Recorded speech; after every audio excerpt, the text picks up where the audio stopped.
Nëse bie Irani, pra nëse shëmbet regjimi i Iranit dhe fiton në këtë rast Izraeli në konfliktin aktual në cilën ndodhemi, a mendoni se Turqia do të jetë Irani i ri, pra do ta ketë ajo radhën pas Iranit? Po tash momentalisht i kemi, jo nuk e besoj. Ndryshimi i regjimit ka marrë fund në Iran. Bile mund të them pas revolucionit 79-s 2026 në 15 prill të 2026-s ka rritur atë pikun e vet për kraja për regjimin.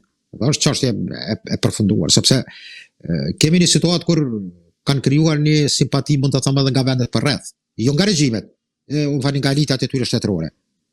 Për shembull 440 milionë arab nuk janë ata që zgjedhin çështjen palestineze, po. Bili nuk e pas as protesta. Që nga Maroku deri në vendet e gjirit atje, pra çka ka ndodhur në Gaza. Dhe mendoj që në këtë drejtim Irani prap do jetë një forcë, do shta me dakordimin e amerikanëve. Besoj që për atakse në Hormuz mund të jetë një marrëveshje e përbashkët që ta ndajnë, mund të them, të gjitha dividendin e asaj takse mes iranianëve dhe amerikanëve. Mund të jetë edhe njëra ndër idetë e cila mund të arrihet në fund të bisedimeve. Por fuqi në këtë region, më rëndësi etike për shkak të energjisë dhe shumë elementeve të tjera, qoftë edhe atyre teologjike, pastaj të historisë e njerëzimit, do jem edhe për momentin në këto kushte tri fuqi, Turqia, Irani dhe Izraeli. Mendoj që Turqia mund t'i kaloj ndonjëherë edhe Cacet, plus fuqi regionale, e cila mendoj që në vendet Azisë Qendrore kanë një ndikim bukur të madh, që nga dalja atje te Armenista Azerbajxhani dhe deri në pjesë të vendeve të detit Kaspik, deri diku mendoj që edhe në pjesë e Kaukazit, ndikimi turk është jashtëzakonisht i ndirë, që ndihet dhe është i efektshëm. Por për momentin mendoj që linjën e mesme Izraeli ka bë kalkulimin gabimisht, nga se nesër mund ta kemi edhe një fuqi siç është Egjipti, e cila mund të ketë pastaj ndryshime të regjimit, atje nuk mund të përjashtohet. Është një shtet me 110 milion banor, me një ushtri jashtëzakonisht të fuqishme që ka teknologji, për shembull marrëveshjen e fundit për F-16 ka marrë jotin kinez dhe nga kontrata u largua nga F-16 amerikan. Dhe kjo mendoj që jap shenja, sepse ndikimi i Kinës është në Afrikë jashtëzakonisht i madh.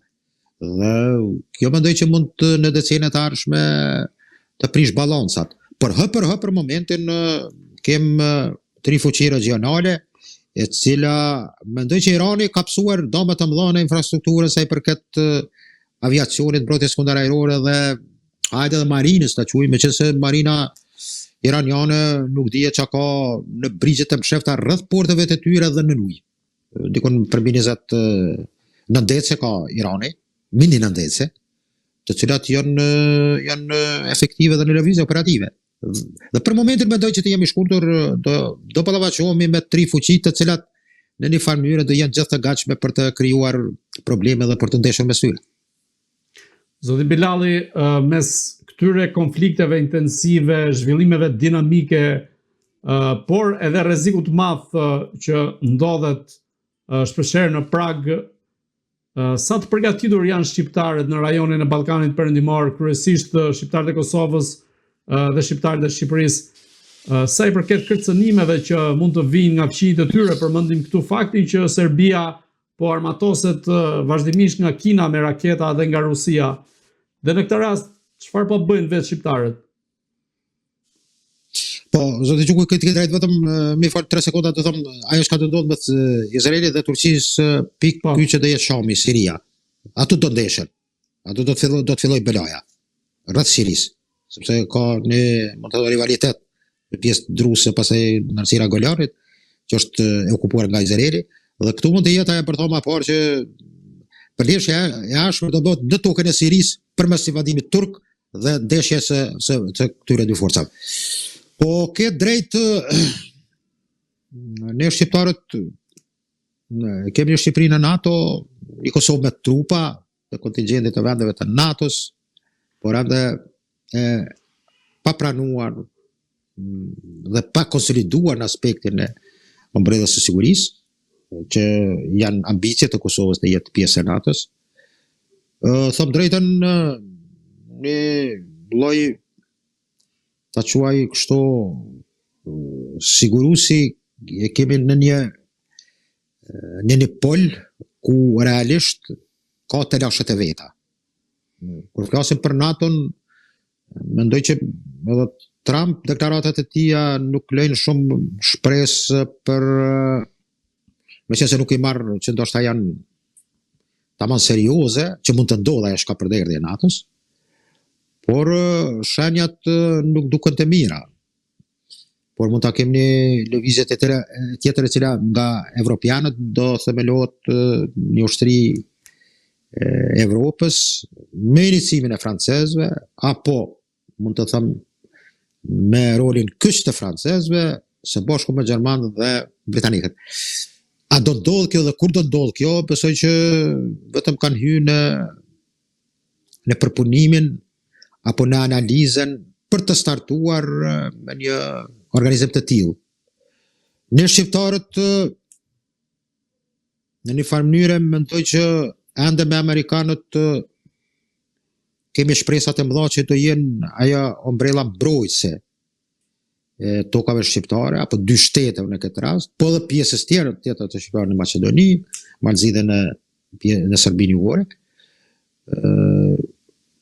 Një met, mund të them të ne në aspektin e një gjeostrategjie të konceptit të mbrojtjes, është se ne shumë parapëlqejmë të besojmë dhe të mendojmë që dora huaj mund të jetë ajo që na siguron. Ndonjëherë më duket që është ndoshta një koncept pak a shumë o naiv, o emocional dhe i pa studiuar mirë. Që mendoj që të dy shtetet ka nevojë për një politikë të mbrojtëse urgjent, sepse bota sot ka problemet më të mëdha me çështjen e sigurisë dhe investimet më të mëdha nga buxheti e çdo shteti në botë, ja. Ato që janë si shtete që kanë një konsolidim të mirëfillt, janë ushtria dhe siguria. Kjo duhet të ndodhë edhe tani. Janë disa hapa që bërë edhe në Kosovë, me disa importe apo furnizime që vinë kryesisht nga Turqia, pastaj gjevelenet amerikan, diçka donacione nga apo Gjermania, por mendoj për momentin Shqipëria kem një situatë kur nuk kem flotil të aviacionit ushtarak, edhe pse koha e Enver Hoxhës për shembull ka qenë kohë që një orë me ata migat të 19 apo si do qoftë, ka pasur kapacitete me cilat ka qenë një ushtri që për balancat ndoshta të asaj kohe ka qenë jo për të udhër poshtë. Dhe tash i kemi ardhur në një situatë që ne shqiptarët kryesisht të mendojmë që mund të jetë shpresa jonë aktivizimi dhe përkraja që mund të japin vendet e NATO-s. Por për momentin shqiptarët duhet ta analizojnë, e kanë vjanin qeverit, e të dyja vendeve ta konceptojnë një strategji që është më së domosdoshme për kohën e të cilën jetojmë. Sa rrezikohet në këtë rast Kosova, teksa ditën e sotme presidenti Aleksandar Vučić ka bërë thirrje pothuajse për të armatosur, duke qenë se sipas tij Serbia ndodhet në kërcënimin e Prishtinës, Tiranës dhe Zagrebit, pra është ajo trekëndshi i bashkëpunimit ushtarak midis këtyre tre vendeve. Në këtë rast, kjo është një propagandë që Vučić e bën në vimësi për të mbajtur elektoratin pas tij, apo kemi të bëjmë një kërcënim serioz ku para disa javësh ai kishte dërguar edhe ushtrinë në kufi. Pra në kufi me Kosovën. Po, lëvizjet e tilla dhe varësisht nga situata ku kemi evoluime të ngjarjeve dhe të luftrave në pjesë tjera të botës, edhe pse lindja mesme ose lidja afërt më konkretisht nuk është larg nga ne. Serbia ka pas furnizimet, ushtria parë që MC-400 të modelit kinez të raketave hipersonike, të cilat pastaj platforma e tyre është në mik 29-shin. Duket që ka zgjuar alarm për vendet fqinje, pak a shumë byrokratët nga Brukseli kanë dhënë deklarat të cilat ka qenë shtetësuese për ta, po ka kalu si deklarat brenda ditës një briefing i tillë dhe nuk kanë probleme tjera, nuk çan hallin kush për atë pikë. Do thot servimi i këtyre raketave kineze, të cilat për momentin kanë në dispozicion jashtë Kinës vetëm Pakistani dhe Serbia. Mirë, dorën në zemër janë jashtëzakonisht efikase, të cilat kanë përmi 5 deri në 6 mah, do të shpejtësinë e tyre, ma tepër se shpejtësia zel. Pastaj kapacitetet e tilla të cilat dominojnë me vendet fqinje, një sidomos e kam fjalën në raport me Kroat. Dorën në zemër nuk krahasohemi balanci jon me Serbinë në këtë aspekt fatkeqësisht duhet ta themi është jashtëzakonisht dopt. Tër arsenali me cilën ka Serbia është një rrezik permanent, si për Bosnjën, po edhe Kroacinë në veri atje, po sidomos ekskluziv. Pilon mendoj që zgjerimi i këtyre kapaciteteve është ekskluziv për shqiptarët.